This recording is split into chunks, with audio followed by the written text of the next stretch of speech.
اپنے مسائل کو حل کرنے کے لیے سبسکرائب کریں آپ کے مسائل کا حل۔ کیا شیطان ہمارے دل کی بات جان سکتا ہے؟ قرآن کہتا ہے اِنَّهُ يَرَاكُمْ هُوَ وَقَبِيلُهُ مِنْ حَيْثُ لَا تَرَوْنَهُم۔ بہت سی چیزوں پہ شیطان ایسی چیزوں پہ مطلع ہوتا ہے جہاں سے ہمیں پتہ بھی نہیں ہوتا، ہم نہیں شیطان کو دیکھ رہے ہوتے اور وہ ہمیں دیکھ رہا ہوتا ہے۔ تو اللہ تعالیٰ نے شیطان کو اختیار دیا ہے دل کے اندر وسوسے ڈالنے کا۔ تو یہ بات تو ثابت نہیں ہے کہ ہر دل میں جو بھی خیال آ رہا ہے اس پہ بھی شیطان مطلع ہوتا ہے۔ یہ تو صرف اللہ کا خاصہ ہے کہ ہمارے دل میں کوئی وسوسہ بھی آتا ہے تو اللہ جانتا ہے، لیکن اتنی بات ضرور ہے کہ بہت سی باتیں ہمارے دل کی خیالات شیطان کو پتہ ہوتے ہیں اور وہ خیالات کو چینج کرنے کی طاقت بھی رکھتے ہیں۔ طاقت اس سینس میں کہ وسوسے ڈال دیتا ہے، چینج تو ہم خود ہی کرتے ہیں، ارادے خود ہی بدلتے ہیں، لیکن وہ وسوسے ڈالتا ہے اور برائی کو اچھائی اور اچھائی کو برائی بنا کے دکھاتا ہے، اتنی طاقت ہے۔ باقی یہ کہ ہر بات دل کی جانتا ہے یہ کہیں ثابت نہیں ہے شریعت میں، اتنا اختیار اللہ ہی کے پاس ہے، کسی اور کے پاس یہ نہیں ہے۔ ماں کی وراثت اولاد میں کس طرح تقسیم ہوگی؟ جیسے باپ کی وراثت ہوتی ہے ایسے ہی ماں کی وراثت، کہ بیٹے کو دگنا اور بیٹی کو اس کا آدھا ملے گا۔ اگر بیوی پردہ نہ کرے تو شوہر کو کیا کرنا چاہیے؟ محبت سے سمجھانا چاہیے اس کو، یہی کر سکتا ہے اس زمانے میں، اور کیا کرے گا۔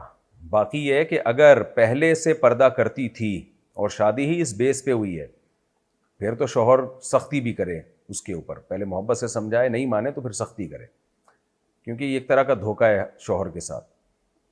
اور اگر پہلے سے پردہ نہیں کرتی تھی تو بھائی پھر آپ نے کیوں کی شادی اس سے؟ جب آپ نے کی ہے تو اب آپ برداشت کرو، اب آپ محبت سے تبلیغ ہی کر سکتے ہو اس کو، اب سختی نہیں کر سکتے آپ، کیونکہ سختی کے پھر سائیڈ ایفیکٹ زیادہ ظاہر ہوں گے۔ وہ یہ کہہ سکتی ہے کہ اگر آپ کو پردہ کرانے کا اتنا ہی شوق تھا تو آپ پردے دار سے کر لیتے، یہ وہ طنز کر سکتی ہے آپ کے اوپر، ہوگی تو وہ گنہگار ہی بے پردگی سے، لیکن اب آپ کیسے اس کو سمجھاؤ گے؟ تو اب آپ پھر یہی کرو گے کہ آپ اس کو آرام سے محبت سے سمجھائیں، تبلیغ میں لے کے جائیں، شوہر خود نہ سمجھائے، کسی بزرگ کے اللہ والے کے بیان میں لے جایا کرے۔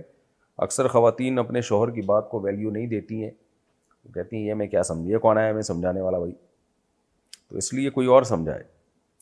کیا مجاہد کے لیے داڑھی کاٹنا جائز ہے؟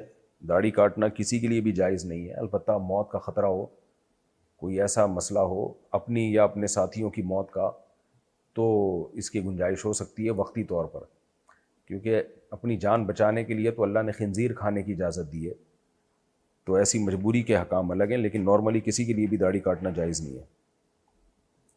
اگر پیشاب کے قطرے نکلتے ہوں تو وضو ٹوٹ جائے گا، یہ مسئلہ میں کئی بار بیان کر چکا ہوں، آپ نیٹ پہ سرچ کر لیں کہ معذور کا وضو یا جو پیشاب کے قطروں کا مریض ہے اس کا وضو کیسے ہوگا، اور مفتی طارق مسعود لکھیں گے، کلپ آ جائے گا، ڈیٹیل میں اس کا جواب ہے، وہ سن لیے گا آپ۔